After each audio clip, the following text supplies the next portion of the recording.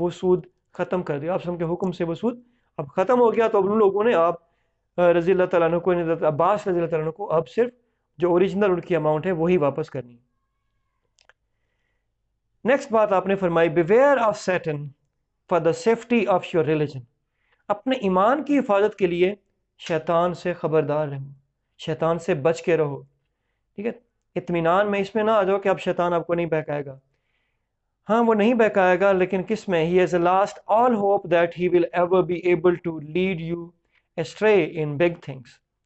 تمام امید وہ کھو چکا ہے کہ وہ آپ کو بڑے معاملات میں گمراہ کر دے. بڑی چیزوں میں شرک ہو گیا، اللہ کی ذات میں شریک ٹھہرانا، اس طرح کے معاملات میں تو آپ کو گمراہ نہیں کر سکے گا. ٹھیک ہے، سو بیویئر آف فالوئنگ ہم ان اسمال تھنگس. چھوٹی چیزوں میں آپ شیطان کی پیروی کرنے سے خبردار رہنا. ایسا نہ ہو کہ کچھ کاموں کو شیطان کے سجھائے ہوئے کچھ کاموں کو معمولی سمجھنے لگو، شیطان تمہیں دھوکہ دے کہ یہ نافرمانی معمولی ہے، اس سے کچھ نہیں ہوتا، اور تم اس دھوکے میں آ جاؤ. Oh people, it is true that you have certain rights with regard to your women. لوگو یہ صحیح ہے کہ آپ کی عورتوں پر یعنی بیویوں پر حقوق ہیں. But they also have rights over you. ان کے بھی آپ پر حقوق ہیں. Remember that you've taken them as your wives only under Allah's trust and with His permission. یاد رکھو کہ آپ نے انہیں اپنی بیویوں کے طور پر لیا ہے صرف اللہ کی اجازت سے اور اللہ کی امانت کے طور پر. یعنی کوئی آپ کو پیدائشی حق حاصل نہیں تھا، یعنی آپ کو مرد ہونے کی حیثیت سے یہ آپ کا حق نہیں تھا کہ پیدائشی حق نہیں تھا کہ آپ ان کو بیویاں بنائیں. یہ تو اللہ نے آپ کو اجازت دی، اس کا کرم ہے آپ کو اجازت دی، اور آپ کو یہ بیویاں اللہ کی آپ کے پاس ایک امانت ہیں. تو امانت کے ساتھ ایک تقدس ہوتا ہے کہ آپ پہلے منع کر دیا کہ لوگوں کی امانتیں واپس کریں بغیر ان میں کسی قسم کا تصرف کیے ہوئے، ان کو ڈیمیج کیے بغیر آپ نے واپس کرنی ہے. تو جو اللہ کی امانت ہے تو اس کی کس قدر کیئر کرنا ضروری ہوگی.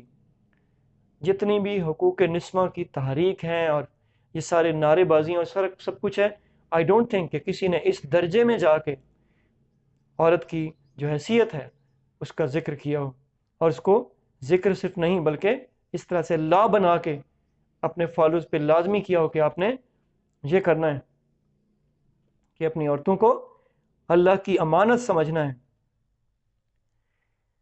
If they abide by your right, اگر وہ آپ کا حق پورا کریں، حق ادا کریں، شوہر ہونے کا جو حقوق ہیں متعین وہ دیں، then to them belongs the right to be fed and clothed in kindness. تو پھر ان کا یہ حق ہے کہ انہیں لباس پہنایا جائے، انہیں خوراک دی جائے ہمدردی کے ساتھ، مہربانی کے ساتھ. یعنی یہ نہیں کھلایا پلایا پہنایا اور اس کے بعد ساتھ میں تانے بھی دیے یا ان کو مینٹل ٹارچر بھی کیا، یہ احسان جتایا کہ میں کھلا رہا ہوں یا پہنا رہا ہوں. یہ آپ کوئی احسان نہیں کر رہے، یہ بلکہ یہ ان کا رائٹ ہے. اور نہ صرف آپ پہنائیں کھلائیں بلکہ اس میں ہمدردی کے ساتھ اور مہربانی کے ساتھ پیش آئیں. اور do treat your women well and be kind to them, for they are your partners and committed helpers.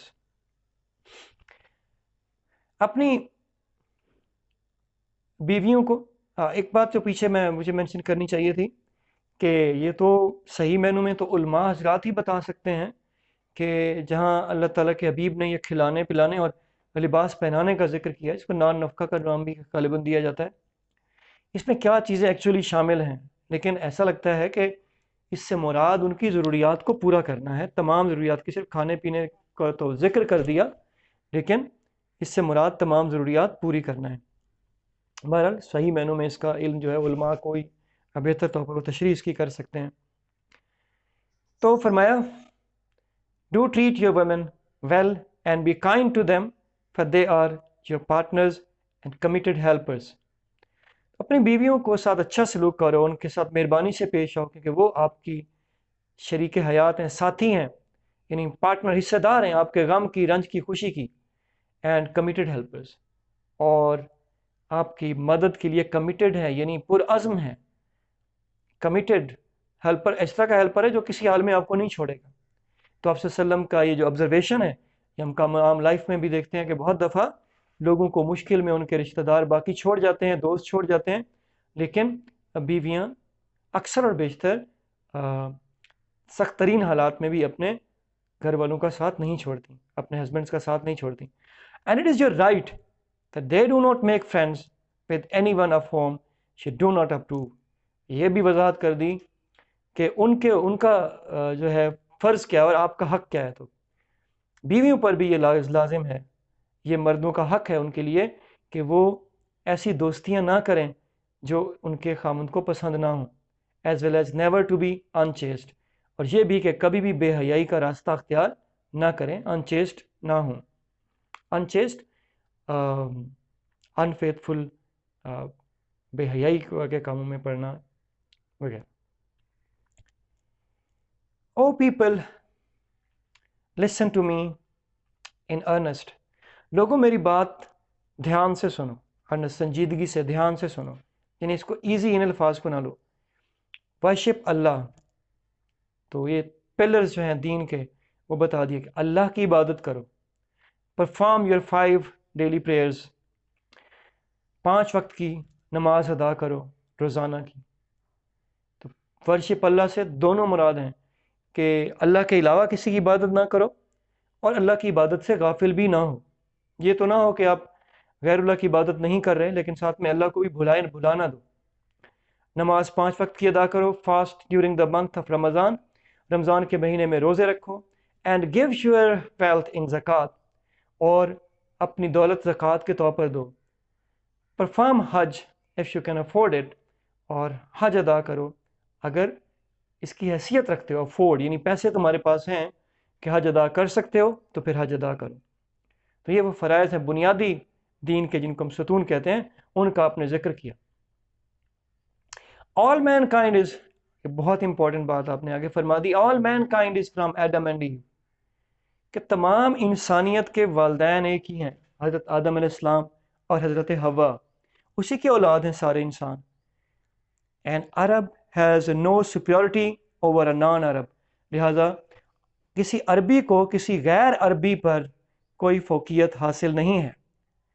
Naan Arab has any سپیورٹی over N عرب، نہ ہی کسی غیر عربی کو کسی عرب پر فوقیت حاصل ہے. یہ آپ صلی اللہ علیہ وسلم یہ بات فرما رہے ہیں. انتہائی جو قبائلی ماحول تھا عربوں کا، اس میں آپ نے تبلیغ شروع کی تھی، اور آج یہ موقع آیا کہ آپ ان کو اس قبائلی عصبیت، نسلی اور رنگ اور نسل کے جو پریجوڈسز ہیں، جو تعصبات ہیں، ان کے خلاف 2 ٹوک الفاظ میں آپ اپنا فیصلہ سنا رہے ہیں. Also, a white has no superiority over black, nor does a black have any superiority over a white. Again, جو آپ کی بات کا اسلوب ہے، مجھے تو یہی لگ رہا ہے کہ صرف کالے اور گورے کی بات نہیں ہو رہی، یعنی کسی کو بھی رنگ اور نسل کی بنیاد پہ، علاقے کی بنیاد پہ کوئی کسی پر فوقیت حاصل نہیں ہے. ہاں، ایک اس میں ایکسیپشن ضرور ہے. Also, white has no superiority over black, nor does a black have any superiority over a white except by piety and good action. سوائے ایک صورت کے، اور وہ ہے تقوی، پائٹی، پاک بازی، پائسنس، گڈ ایکشن، گڈ ڈیڈز، نیک اعمال. یعنی اگر کسی کو کہنا بھی ہے آپ نے، سپیریئر سمجھنا بھی ہے، پھر سپیریئر وہ ہے جو تقوی اختیار کرتا ہے، اللہ کا خوف جس کے اندر ہے اور جس کے اعمال صالح ہیں، نیک ہیں. Learn that every Muslim is a brother to every Muslim and that the Muslims constitute one brotherhood. یہ بات جان لو، سیکھ لو، لرن، پڑھ لو، سمجھ لو کہ ہر مسلمان دوسرے مسلمان کا بھائی ہے، اور مسلمان مل کر ایک بھائی چارہ قائم کرتے، ایک برادری ہیں.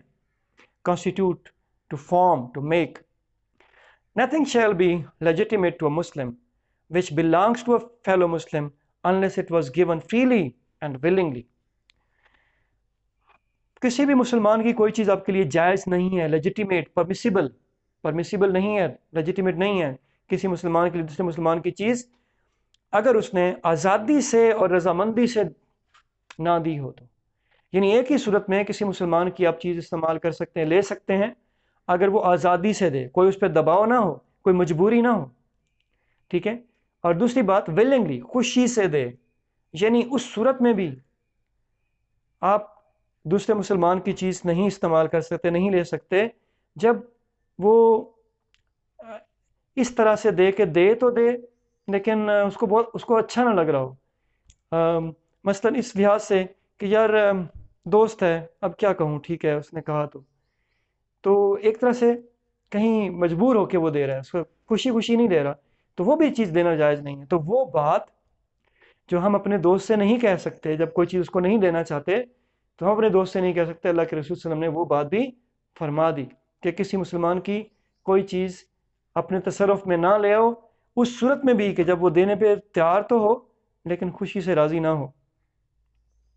Remember one day you will appear before Allah، پہلے بھی کہا پھر یاد دلایا لوگوں کو، اللہ کے سامنے آپ نے ایک دن پیش ہونا ہے، یاد رکھو، and answer for your deeds، اور اپنے اعمال کا جواب دینا ہے۔ So beware، do not stray from the path of righteousness after I am gone، تو خبردار رہو نیکی کے راستے، سچائی کے راستے سے، رائٹیسنس، یہ ٹرو پاتھ سے بھٹکنا نہیں، گو اسٹرے، بھٹک جانا، راستے سے ہٹ جانا، صحیح راستے سے ہٹ جانا، ٹو لوز ونز وے، راستہ کھو دینا جو صحیح والا راستہ ہے۔ جب میں چلا جاؤں تو یعنی ابھی اللہ کے رسول فرمانے میں موجود ہو تم میں تو میں تمہیں روک لیتا ہوں، لیکن میں چلا جاؤں گا تو پھر بھی صحیح راستہ نہ چھوڑنا، تب یہ خیال دل میں لانا کہ جو بھی تم کام کرو گے اللہ کے حضور پیش ہونا ہے اور ان اعمال کا حساب دینا ہے۔ O people, no prophet or apostle will come after me and no new faith will be born، a very very important issue، یہ بھی آپ سب نے کیٹیگوریکلی ایکسپلین کر دیا۔ ہمارے ہاں یہ بہت ہی ایک سینسٹیو ایشو ہے آج کل، اور آپ وسلم کے بعد سے ہمیشہ یہ مسئلہ رہا ہے کہ آپ وسلم اللہ تعالیٰ کے آخری پیغمبر ہیں، قرآن پاک کی آیات کی روح سے بھی اور آپ کے فرامین کی روح سے بھی بارہا حدیث میں ذکر ملتا ہے کہ آپ کے بغیر آپ کے بعد کوئی پیغمبر نہیں آنے والا، قرآن پاک میں خاتم النبیین کہہ دیا گیا۔ آپ صلی اللہ علیہ وسلم کی حدیث سے پتہ چلتا ہے کہ میرے بعد کوئی نبی نہیں ہے، ہوتا تو عمر ہوتے، میرے بعد کوئی نبی نہیں ہے، ہوتا تو علی ہوتے، اس طرح کی حدیث موجود ہیں۔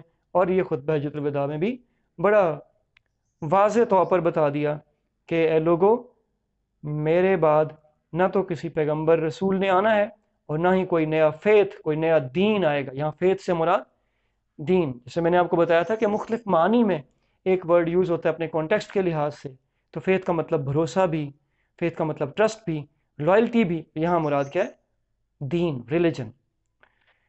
Reason well therefore O people and understand words which I convey to you، تو ذرا ریزن، دلیل کا استعمال کرو، دلیل کو سمجھو، عقل کو استعمال کرو لوگوں، اور میرے الفاظ کو سمجھو جو میں آپ تک پہنچا رہا ہوں۔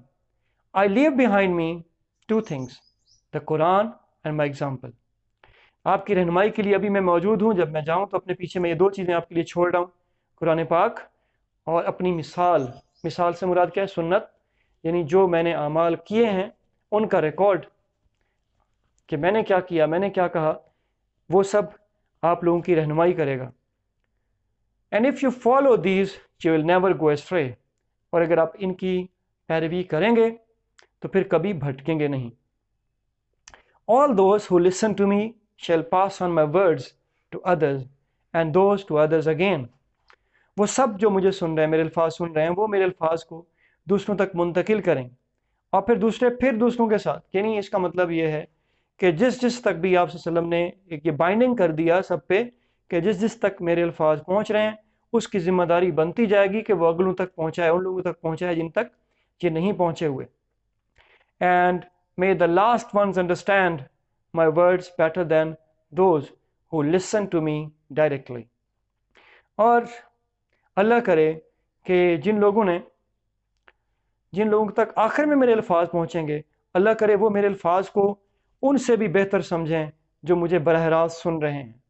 یعنی کہیں ایسا نہ ہو کہ الفاظ مختلف لوگوں کے ذریعے اور واسطے سے ہوتے ہوئے جب جائیں لوگوں تک پہنچیں تو تبدیل ہو چکے ہوں اور اصل معنی سے کہیں آگے پیچھے ہو چکے ہوں۔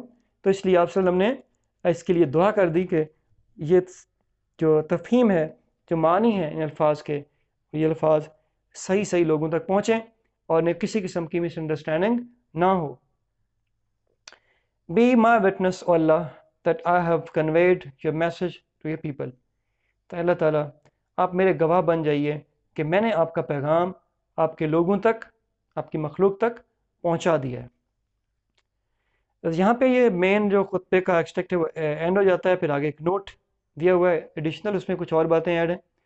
As part of the sermon, the Holy Prophet ﷺ recited to them a revelation from Allah which he had just received. اس خطبے کے حصے کے طور پر آپ صلی اللہ علیہ وسلم نے ایک آیت کی تلاوت کی جو ابھی ان پہ نازل ہوئی تھی، ایک وحی کی جو کہ ان کے اوپر